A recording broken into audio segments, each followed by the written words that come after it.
Let's talk about it.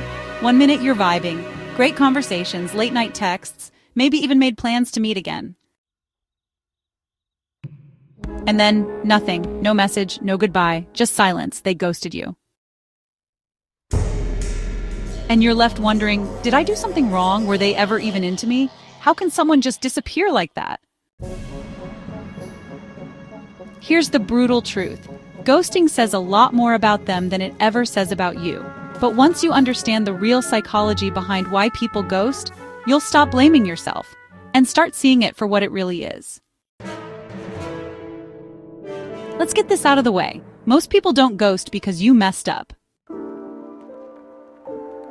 They ghost because they don't have the emotional maturity to handle uncomfortable conversations. Saying, "Hey, I'm not feeling this," takes courage.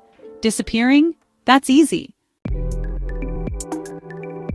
Ghosting is often the path of least resistance, but it leaves you with all the confusion, all the overthinking, all the emotional weight. And the truth is, someone who ghosts probably doesn't even want to face their own discomfort, let alone yours. This is the hard part no one wants to say out loud. Sometimes they ghost you because they were never as emotionally invested as you were. Maybe you saw potential, maybe you got attached, but for them, it was casual. Or maybe even just a way to fill time or boost their ego. And when it started to feel real, they bounced. Not because you're not worthy, but because they weren't ready for depth. If someone disappears instead of communicating, that's a loud message. They weren't ready for what you were bringing to the table. Here's another uncomfortable truth. A lot of ghosting happens because someone else came into the picture. Instead of being honest and saying, "Hey, I've started seeing someone else,"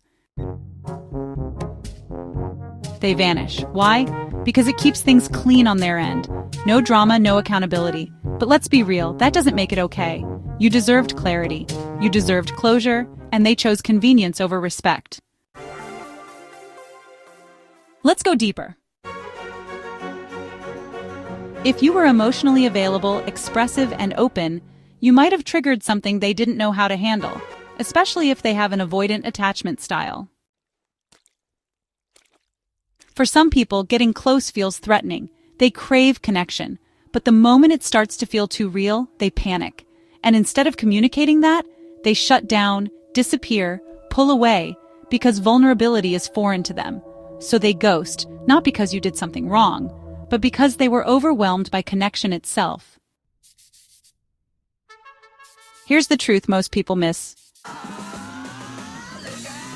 Ghosting isn't a reflection of your worth. It's a reflection of their capacity, their communication style, their emotional limits. And maybe, just maybe, their inability to face honesty, rejection, or discomfort like an adult. You're out here showing up with real emotions, real intentions, real energy. They dipped the moment things got real. That's not rejection, that's redirection, away from someone who couldn't meet you at your level. If they ghosted you, let them stay gone. Let them sit with the version of themselves that can't communicate or show up with honesty. Because the right person, they won't leave you wondering. They won't disappear the moment it gets real. They'll tell you where they stand, even if it's hard. So instead of replaying every moment in your head, trying to find what you did wrong, remember this: you didn't lose something valuable. You just got spared from someone who wasn't ready for someone like you.